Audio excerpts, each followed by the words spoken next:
जनवरी चल रही है, सभी को आनंद आ रहा होगा, खूब आ रहा है। ठंड तो नहीं लगी कल से? लग तो रही है थोड़ी थोड़ी। सभी के मन में बहुत अच्छी उमंग है ही और रखनी ही है। मैं बाबा की उन बातों पर आपका ध्यान दिलाऊं जो बाबा ने 18 जनवरी की मुरली में भी कही। और प्योरिटी की मुरली तो सब सुन चुके हैं, थोड़ी भयानक। बाबा ने पूरी आंख दिखा दी। तो अव्यक्त मुरली जो थी, हम सभी परमात्म पालना में पलते हैं, याद है? बहुत भाग्यवान हैं, बहुत बहुत भाग्यवान, जो भाग्य विधाता को भी अपना बना लिया। बाबा कहा करते थे, जिसका बाप ही भाग्य विधाता हो उसका भाग्य कैसा होगा? सोचो, बाप ही राजा हो तो उसके बच्चे पहले ही राजा। देखो, सिरोही के राजा थे, अब तो राजा भी नहीं हैं, तो भी उनके वही टाइटल चलते हैं। तो हम सभी इस अधिकार को बहुत अच्छी तरह महसूस करें। बाबा हमें तीनों रूपों से पालना दे रहे हैं। मैं एक दो चीज़ रिपीट करूंगा जो मैं क्लास करा चुका हूं। एक बाप अपने बच्चों के लिए, माँ बाप दोनों, ये अवश्य सोचते हैं कि इतना इकट्ठा करके चले जाएं इनके लिए। कितना? बताओ माताएं, 7 पीढ़ी तक खाते रहे, इन्हें कुछ न करना पड़े, ये सोया करें बस। ठीक है? खाएं और सोएं, खूब इनका इंतजाम कर जाएं। बाबा हमारा कितना इंतजाम कर जाता है, सोच के देखो जरा। 2500 साल का, केवल धन संपत्ति का ही नहीं, कोई चिंता नहीं, कोई रोग नहीं, कोई कष्ट नहीं, कोई संबंधों में दिक्कत नहीं। जो आजकल है वो कुछ नहीं, सब जीरो हो जाएगा। कितना इंतजाम कर देता है बाप के रूप में हमारा, करता है या नहीं? याद किया करें जरा इसे। जो माँ बाप हैं लौकिक में, उनको ज़्यादा ख्याल रहेगा, कुमार कुमारियों को तो पता नहीं चलेगा। प्यार भी बहुत देता है, प्यार में भी हमारे दुख हर लिए उसने। बहुत अच्छी बात मुरली में आ रही है। बाप चाहता है मेरे बच्चे जब मेरे घर आए तो खाली हाथ ना आए। आपने भी अपने बच्चों को लंदन में भेजा हो पैसा कमाने के लिए, 10 साल वो वहाँ रहा हो, थोड़ा पैसा भी दिया हो, 2-4 लाख रुपए, आपको दिक्कत ना हो, और जब आए वो भी गंवाए, कुछ न लाए, उसे भी और आपको भी कैसा लगेगा? बोलो, जो बाप बैठे हैं, कैसा लगेगा? बात ही भी नहीं करेंगे उससे कुछ समय, तो आ गया खाली होके, निठल्ला है, न जाने क्या क्या सोचेंगे। बाबा के सामने यदि हम खाली होकर जाएं तो सिर नीचा करके जाएंगे ऊंचा? ऐसा ऐसा कर लें, इतनी कमाई कर लें, सिर उठा कर जाएं, भगवान भी वेलकम करे। आ गए, भरपूर होकर आ गए, जितना दिया था उससे भी ज़्यादा ले आए। तो बाप के रूप में बहुत सुंदर पालना मिल रही है। बाबा का शब्द आया था, पुचकार भी दे रहे हैं। माताएं बहुत पुचकारती हैं ना बच्चों को, पुचकार भी दे रहे हैं बच्चों को, चलो जो कुछ भी किया पूरा हो गया, अब आगे बढ़ो।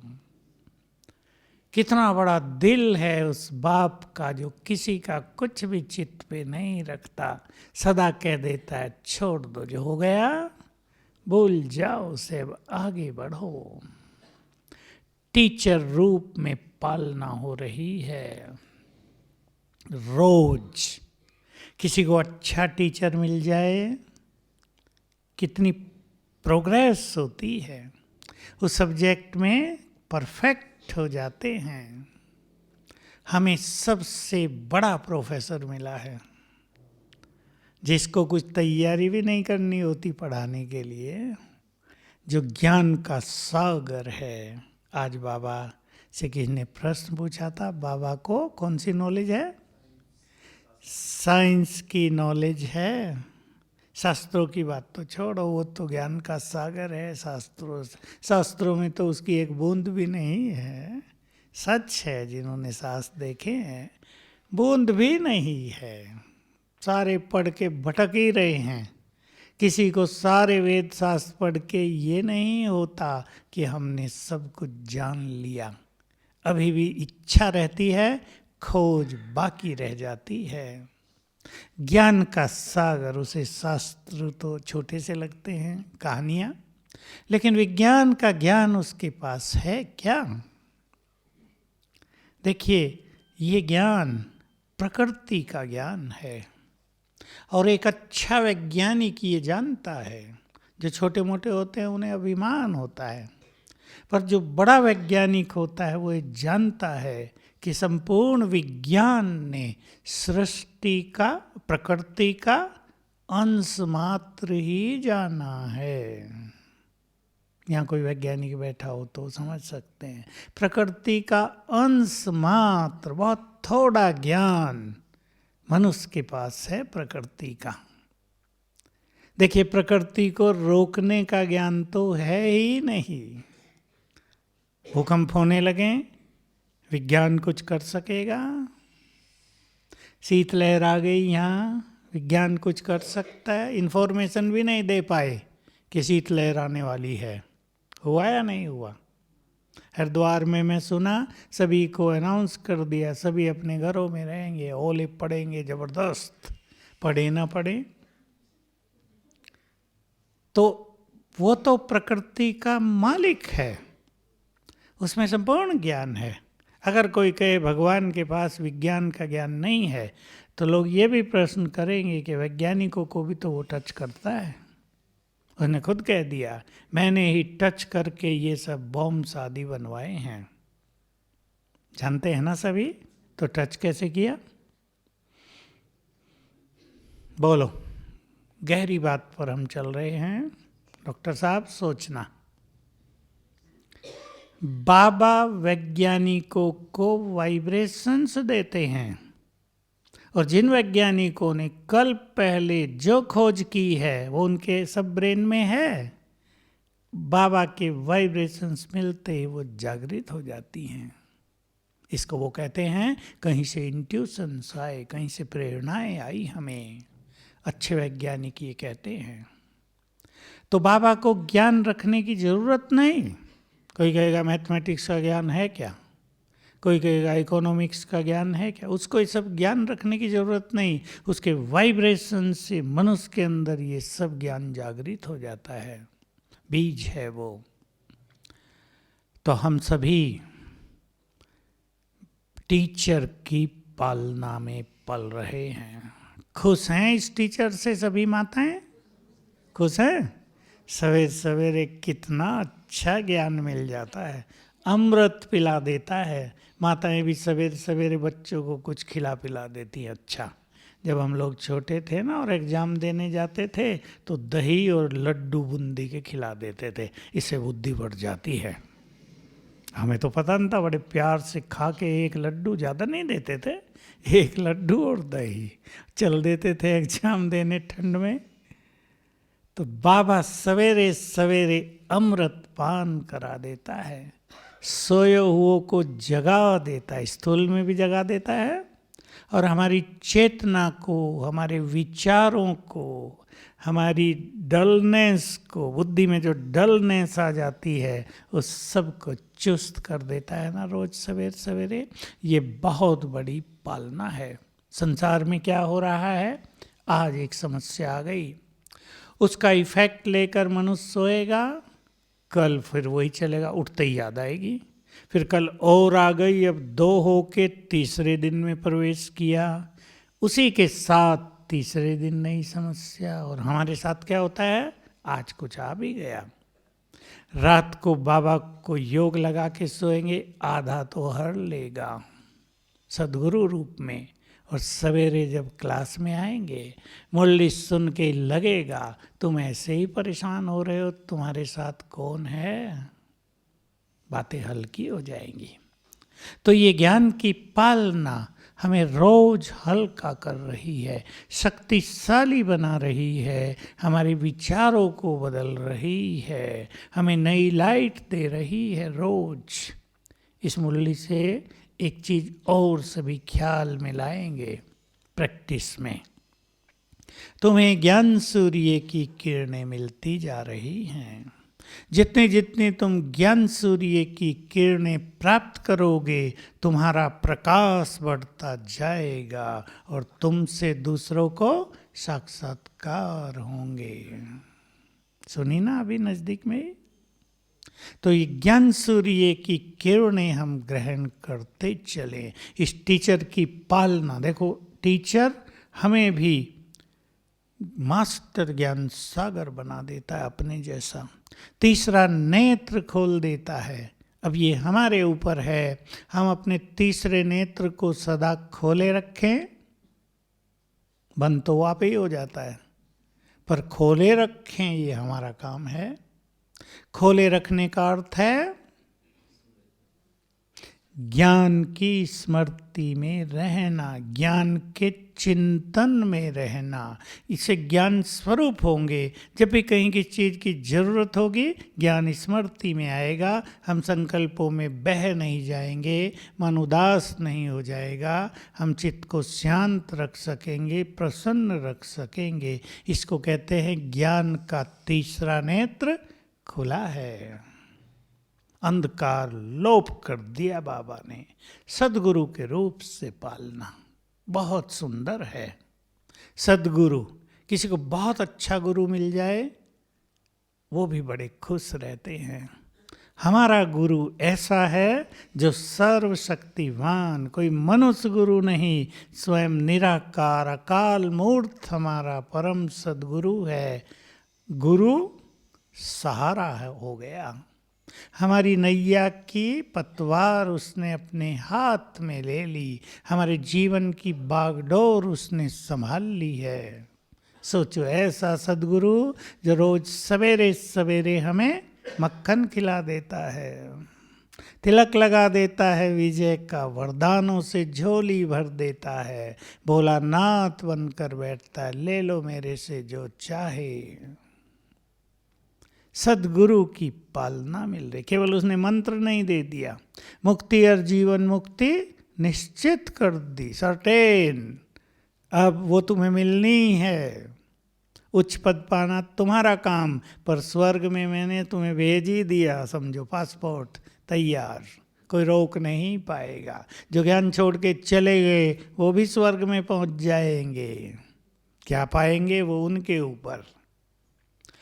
तो तीनों रूप से हमारी पालना हो रही है, हम इस पालना को प्राप्त करें, इसके एहसास में रहें, इसकी हमें स्मृति हो, इसका हमें पता हो भगवान 3 रूप से पालना कर रहा है। हमने तो केवल क्या सोचा था, देख ले एक बार भगवान को, इतना ही बस। किसी ने बस मैं इच्छाएं रखी थी, एक बार तुम आ जाओ। किसी ने और आगे इच्छा रखी थी, तुम आ जाओ, हम भी तुम्हारे साथ रहेंगे, इतना ही। ये किसी को पता नहीं था कि जब वो आएगा तो हमारा होकर आएगा, हमारी पालना करने आएगा, हमें सब कुछ देने आएगा। हो गया ना सब कुछ। अब इस स्मृति को जागृत रखा करें।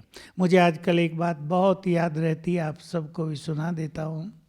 सब याद करेंगे हम सब कितने भाग्यवान हैं कि इस अंतिम जन्म में भगवान का साथ मिल गया। सोच के देखो, बहुत नशे की बात, बहुत मन को न केवल आनंदित करती पर चित्त को शांत करने वाली बात। अंतिम समय जब आया, जब हम थक चुके थे, जब पापों की गठरियां बहुत सिर पे आ गई थी, जब मन बुद्धि सब बोझिल हो गए थे, जब चलना भी मुश्किल हो गया था, जब जीवन जीना बिल्कुल कठिन बात हो गई थी, तब उसने आकर कहा, बोलो क्या क्या कहा अमित? विष्णु जी बताएंगे, याद करो अमित। और भी तो कुछ कहा। हाँ, मैं तुम्हारे साथ हूँ, चिंता ना करो, मैं बैठा हूँ। विष्णु तुम्हें क्या कहा? मैं लेने आ गए तो डर जाएंगे, भगवान लेने आ गया, बड़ा मुश्किल काम है। डरने वाली बात को बाबा ने सरल कर दिया ना, नहीं तो भगवान लेने आ गया, बाप रे बाप, बचो भाई। माताएं तो अपने बच्चों को छुपा लेंगी अंदर, भगवान लेने आ गया, इन्हें न ले जाए, पहले हमें ले जाना, बाद में हमारे बच्चों को। लेने आ गया नहीं, देने आ गया सब कुछ। सब कुछ देकर फिर वहां ले जाएगा जो जन्म जन्म की हमारी इच्छा थी। यही तो चाहते थे ना, मुक्त हो जाए। बहुत मांगते आए ना, दुखों में मुक्त कर दो इस दुखधाम से। अब माँ ले जाता है जहाँ टावर ऑफ पीस, आज कहा ना बाबा ने, टावर ऑफ साइलेंस, जहाँ शांति का, एक मुरली में शांति का पहाड़, मतलब अथाह अनंत शांति। तो बाबा हम सबको वहाँ ले जाता है। तो बहुत अच्छी, अब अगली बात पे ध्यान देंगे। बाबा ने कहा 18 जनवरी को दूसरा नाम कौन सा देते हैं? स्मृति दिवस। तो बाबा हमें स्मृति स्वरूप बनाते हैं। इस दिन खास हर बार बाबा स्मृतियाँ दिलाते। तो एक बात और कहते थे जो आप सबको, बहुत कम लोगों को पता है, मैं वो कहानी भी सुना देता हूँ। तो ये दिन अपनी शक्तियाँ विल करने का भी दिन था, है नहीं? था। तो क्या हुआ था? जब बाबा साकार में अव्यक्त होने से कुछ दिन पहले दादी प्रकाश मणि जो बॉम्बे रहती थी, गाम देवी, जहाँ गुलजार दादी है ना, तो वो पार्टी लेकर बाबा के पास आई थी कुछ ही दिन पहले। और रमेश भाई जो थे वो तो उसी दिन आए थे, 19 जनवरी को। 18 को हुआ ना, 19 को सवेरे। तो उन्हें रास्ते से ही किसी ने बता दिया, पैदल आते थे तब बस स्टैंड से, तुम्हारा दादा तो चला गया। अब वो सोचा ये आबू के लोग कुछ कुछ बोलते रहते हैं, ऐसे ही कोई बोल रहा है। लेकिन उसको फिर तो फील होने लगा आते आते, वो भी आ गए थे। तो दादी प्रकाश मणि को बाबा ने 5-7 दिन पहले जब वो पार्टी लेकर आई थी, उनको कहा बच्चे यहीं रहो कुछ दिन, पार्टी को भेज दिया। उन्होंने ही रमेश भाई को फ़ोन किया था, वो भी आए फिर। तो बाबा ने दादी को यज्ञ के सारा जो कारोबार चलता है वो दिखाया, समझाया। स्टोर यहाँ है, किचन ये है, ऐसे चलता है। तब थोड़े ही काम चलते थे, थोड़ा बहुत कंस्ट्रक्शन होता था, ऐसे ऐसे ये होता है। रोज़ सब जगह बाबा उनको लेकर जाते थे और सब दिखाते थे, बताते थे, सिखाते थे। 18 जनवरी के दिन सवेरे बाबा ने मुरली नहीं चलाई थी, बाबा को थोड़ी तकलीफ थी। मैं वो बात बहुत सुनाता हूँ जो मुझे बहुत प्रिय लगती थी। तो मुरली तो चली नहीं, सबने योग किया। तो बाबा के पास भाई लोग आए, विश्वतन दादा थे, आनंद किशोर दादा थे यहाँ, और कहा कि बाबा डॉक्टर को बुलाएं, क्योंकि यज्ञ के इतिहास में पहले कभी ऐसे नहीं हुआ था कि बाबा मुरली में न आए हों। शिव बाबा भी तो तभी आएगा ना, वो आते थे। तो बाबा ने क्या उत्तर दिया था जब इन्होंने कहा बाबा डॉक्टर को बुला दें? तो बाबा ने कहा, मैं बहुत सुना है मेरे लिए उन दिनों, ये नशे की बात थी। बाबा ने कहा बच्चे डॉक्टर आकर क्या करेगा, बाबा तो सुप्रीम सर्जन से बातें कर रहा है। फ्रेश हो गए बाबा, सब जगह फिर दादी को चक्कर लगवाया, 45 लेटर्स लिखे। मुरली के बाद नाश्ता करके लेटर लिखते थे, लेटर्स लिखे। बाबा लंबे पत्र नहीं लिखते थे, समझो मोटे मोटे अक्षरों में लाल में, और 2-2, 3-3 मिनट में एक एक पत्र, क्योंकि मुरली पत्र थी ना बाबा का। तो फिर बाबा ने थोड़ा विश्राम किया और शाम के टाइम कहा कि बाबा सवेरे नहीं आए थे क्लास में, बच्चे सोचते होंगे, इंतज़ार करते होंगे, तो आज जल्दी क्लास कराएंगे। तो घंटी बजती थी उन दिनों, घंटी ऐसे बजा देते थे, भोजन की भी घंटी बजती थी, वो 7:30 बजे बजी, और 8 बजे दूसरी घंटी बजी, और सब ने एक दूसरे को कहा भाई चलो बाबा जल्दी क्लास में आ रहे हैं, चलो क्लास में। तो बाबा 8 बजे निकले और 5-7 मिनट में घूम घाम के क्लास में पहुंच गए। मुरली चली, वो मुरली बहुत सुंदर है, बाबा की संपूर्णता की स्थिति की झलक है उसमें। उसी में बोला था बच्चे निर्विकारी बनो, निराकारी बनो, निरहंकारी बनो। बॉम्बे के अखबारों में कुछ उल्टा सिल्टा छप गया था, तभी बोला था निंदा हमारी जो करे मित्र हमारा सोई। और ये भी कहा बच्चे पर चिंतन नहीं करो, इससे नुकसान होता है। बहुत अच्छी अच्छी मुरली चली, और लगभग 8:45 बजे, आधा ही घंटा मुरली चली थी बस, लगभग 8:45 बजे बाबा अपने कमरे में आए। तो क्योंकि तबीयत ढीली थी तो कुछ बहनें भी साथ आई, उसमें दादी प्रकाश मणि भी थी। तो बाबा बस एकदम मगन थे, नीचे तो देख ही नहीं रहे थे, कुछ ऊपर ही ऊपर थे, और अपनी बेड पर आकर बैठ गए।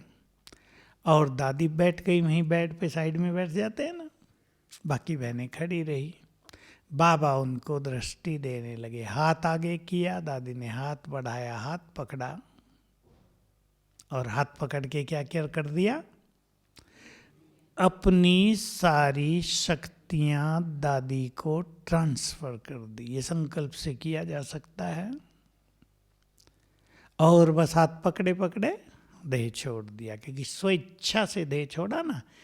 ये महान आत्माएं जो हैं संसार की, वो अचानक देह नहीं छोड़ती, स्मृति स्वरूप होकर देह छोड़ती हैं, स्वेच्छा से। बाबा से बात करते हुए, बाबा मेरा पाठ पूरा हुआ, अब आ रहे हैं आपके पास। तो उन्हें ऐसा लगता है बाबा भी आ गए हमें लेने के लिए। तो बाबा इस स्मृति दिवस को कहते थे शक्तियों को बाप ने अपनी शक्ति विल की, विल माना दे दी, समर्पित कर दी। तो दादी को वो पावर आ गई सब, और दादी ने बहुत ही सफलतापूर्वक, आप सब जानते हैं, यज्ञ को संभाला। उनकी अध्यक्षता में यज्ञ छोटे से बड़ा हो गया। 5000 स्टूडेंट थे, बाबा शरीर छोड़ा केवल 5000, और दादी ने छोड़ा तो कितने हो गए थे, 10 लाख, 10-12 लाख। तो बहुत अच्छा कार्य संभाला, इसलिए ये दिन स्मृति स्वरूप का भी दिन है और समर्थ होने का भी दिन है।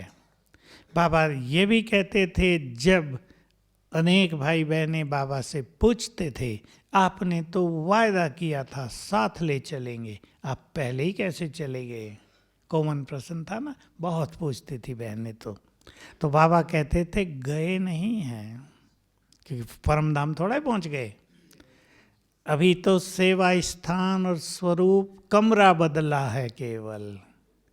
तो तब से बाबा ऊपर से बहुत काम करते हैं।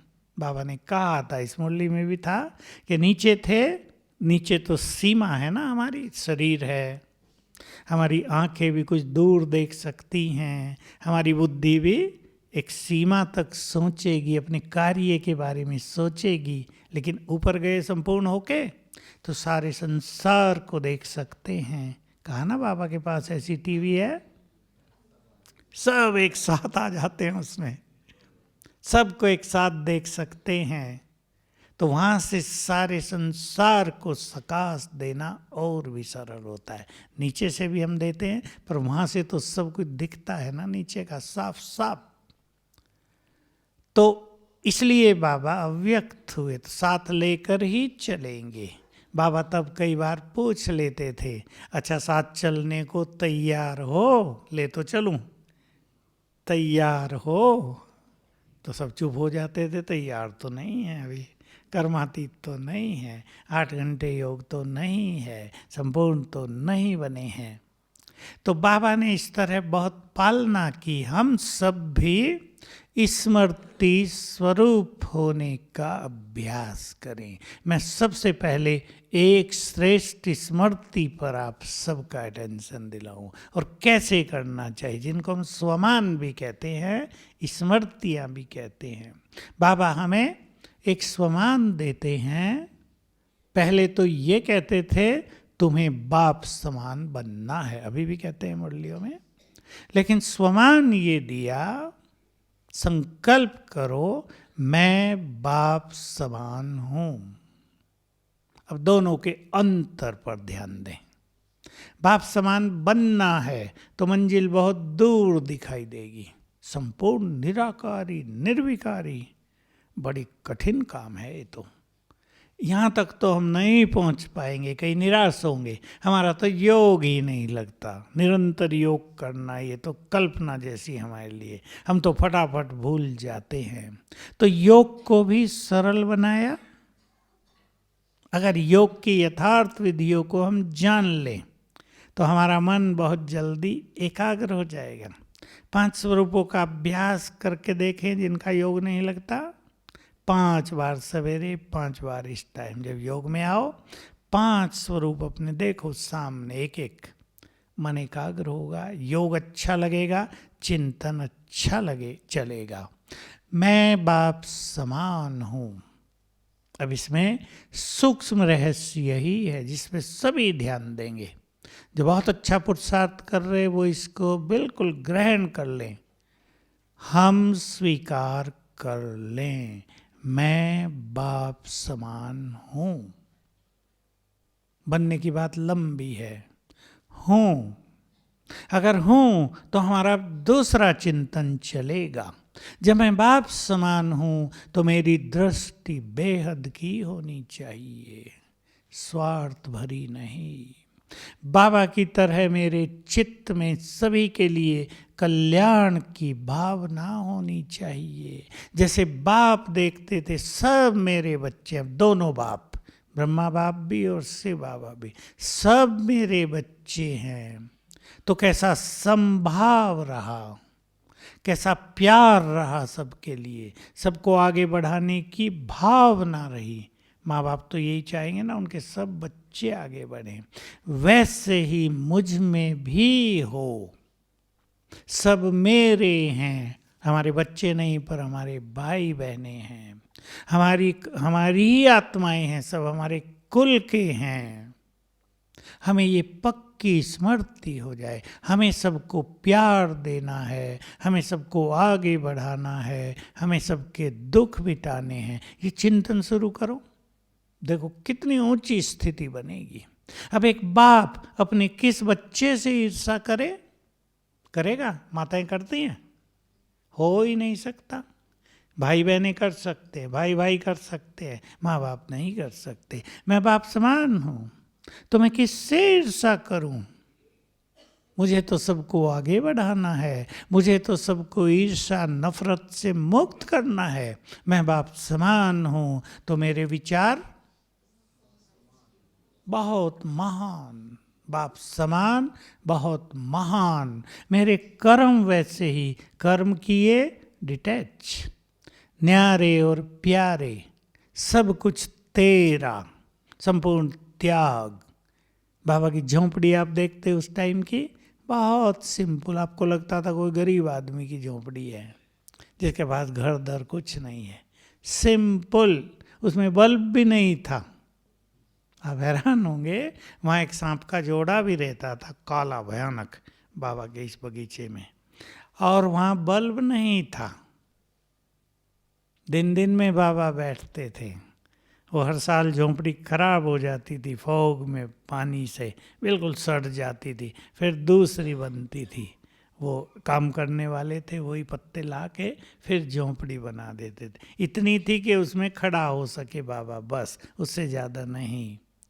तो ऐसा त्याग भरा जीवन, जिसने एक बार धन को समर्पित करने के बाद धन की तरफ देखा नहीं, क्योंकि धन उसके लिए बहुत छोटी चीज हो गई थी, पहले दिन से छोटी हो गई थी। जिसको भगवान मिल गया हो, जिसके तन में भगवान आने लगा हो, जिसने सारे साक्षात्कार कर लिए हो, जिसको संपूर्ण ज्ञान मिल गया हो और जो महान तपस्या के सुख में रहने लगा हो, उसके लिए धन, बाबा पत्थर ही कहते थे हीरो को, कुछ नहीं है।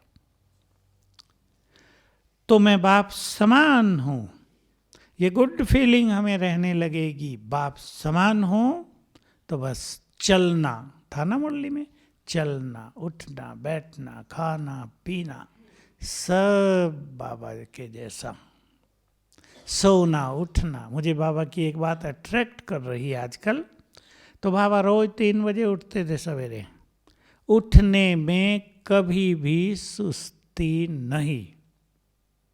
हम कर जाते हैं, आज थके हैं, थोड़ा 1 घंटा और सो ले, 4 बजे से ही तो अमृत वेला है, जल्दी क्या पड़ी है, सब कर लेते हैं। मेरे सहित आप सब भी करते होंगे ना। कोई तो सोचते होंगे 5 बजे योग ही तो करना है, 4 बजे क्या 6 बजे कर लेंगे, बाबा कहीं भागा थोड़ा ही जा रहा है, वो तो वहीं है ना, योग लगा लेंगे। ऐसा सोच सोच के ठंडे। और बाबा, सोचो सभी मैं बाप समान हूं, मतलब उठना है बड़ा नेचुरल, बहुत सुंदर और गहरी बात थी। बाबा सो के उठ रहे हैं, नेचुरल, कोई उसमें पुरुषार्थ नहीं, कोई अलार्म नहीं, अलार्म तो होते ही नहीं थे यज्ञ में।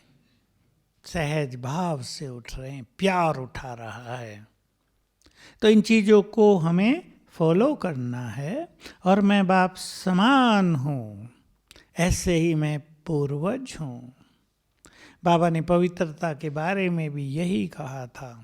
तुम सोचते हो हमें संपूर्ण पवित्र बनना है, पर अब ये सोचो मैं परम पवित्र आत्मा हूं। तो विचार बदल जाते हैं ना। मैं पवित्रता का फरिश्ता ही इस धरा पर अवतरित हुआ हूं। तो बाबा ने हमें स्मृतियां दिलाई हैं।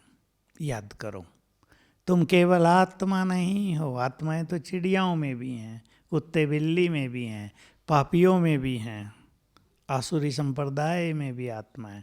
तुम कौन हो? देवकुल की महान आत्मा। याद आया? आया माताओं को याद? कौन कौन देवियां थी आप में? हाथ उठाओ जरा। कोई माताएं सो गई हैं, क्यों भाई? सब देवियां हाथ उठाओ। हाँ ठीक है, अब जग गए।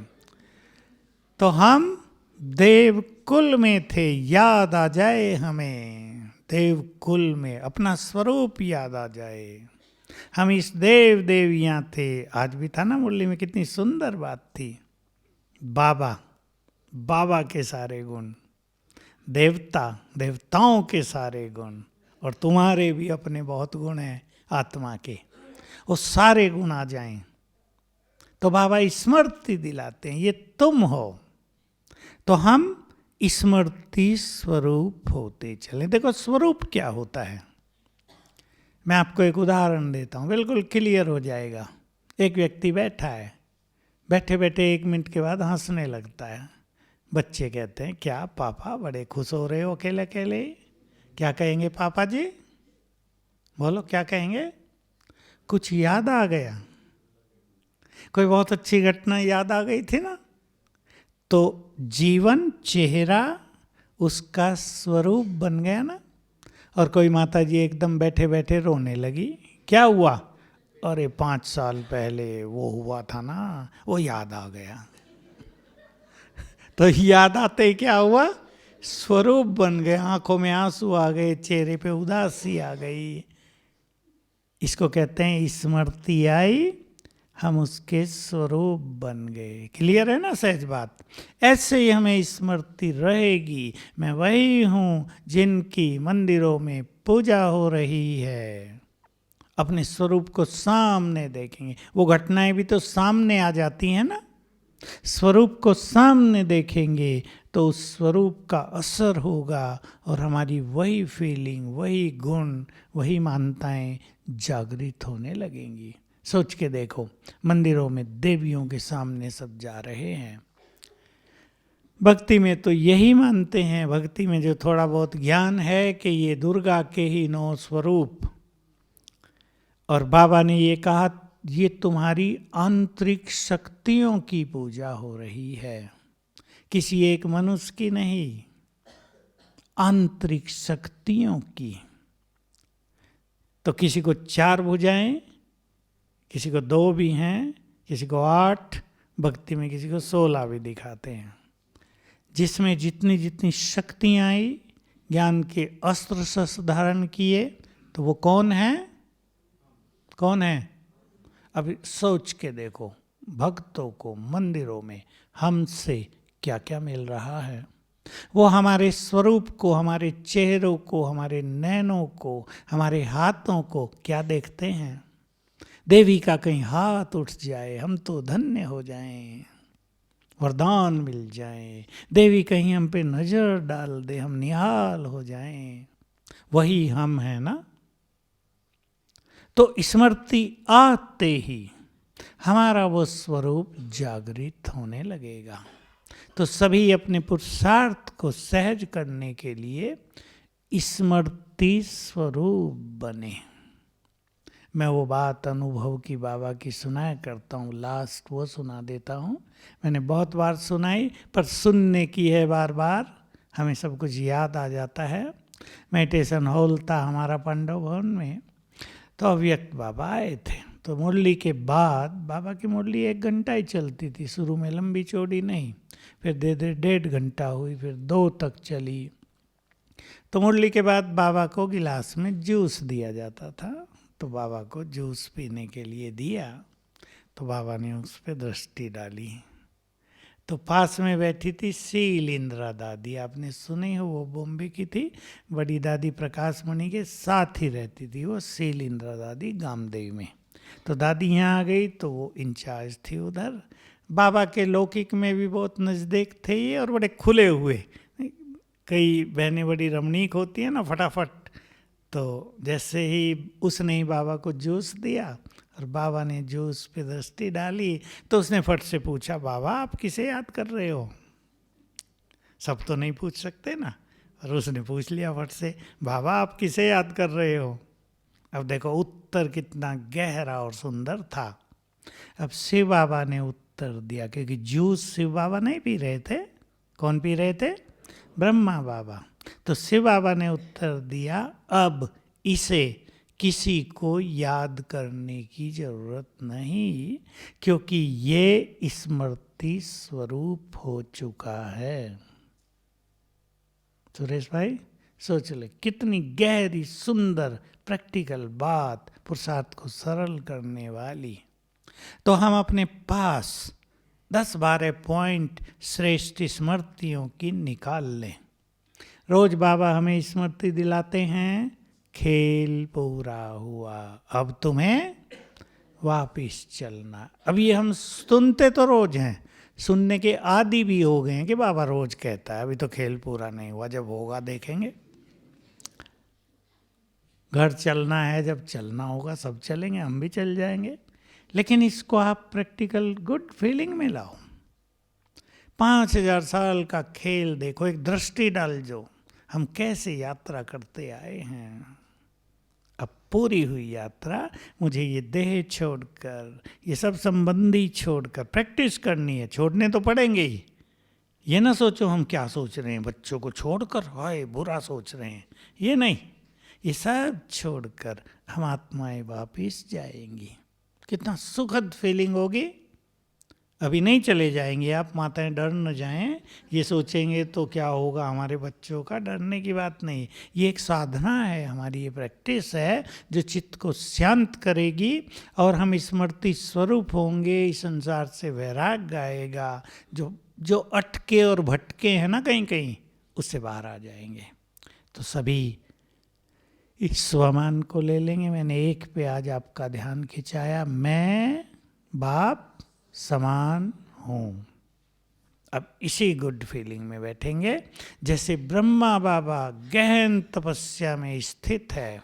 सवेरे उठकर कुछ संकल्प नहीं होता, उठूं या ना उठूं, सहज भाव से उठते हैं। ये धारणा पक्की करेंगे और अब फील करेंगे बस बाबा से जुड़े हुए हैं। ओम शांति।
चिड़िया की कहानी भी सुनते जाओ आधे मिनट में। एक चिड़िया गुजरती थी रोज बाबा के सामने, जब मुरली सुनाते थे बाबा, उसको बाबा कहते थे बच्ची आ गई। तो जब बाबा अव्यक्त हुए थे ना, वो तब भी आई थी, और अगली 18 जनवरी पर जब फिर बाबा को भोग लगा रहे थे, वो तब भी आई थी। तो चिड़िया उसी के बारे में गीत में आया है।